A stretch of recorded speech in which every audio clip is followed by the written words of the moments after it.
अस्सलाम वालेकुम, जुम्मा मुबारक हो।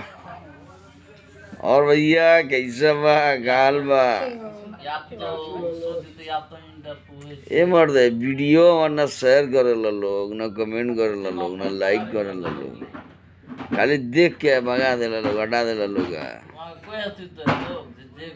वीडियो शेयर करो लोग, sharing sharing sharing sharing sharing, you understand माफी बाबू तन ध्यान दो लोग हमनियों के ऊपर यार। वीडियो बनावत तन सन बराबर स्टेज लादी लगावत हवा। देखो तेरा के देखत हमरा के, हम सब कोई के देखे नहीं, के देखत हमरा के। भले लाइक करो चाहे मत करो, ठीक बा। बहुत आदमी लाइक करत है।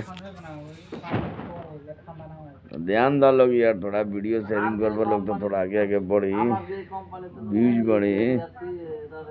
थोड़ा फॉलो करावो लोग, दोस्त यार तक आगे फॉलो करो लोग, फॉलोवर्स बढ़ो। चलो लो ठीक बा, खाना पीना हो गइल बा?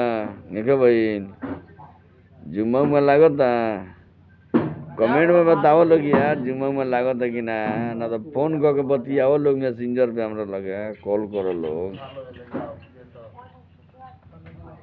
चलो ठीक बा, रखता नहीं, अल्लाह हाफिज।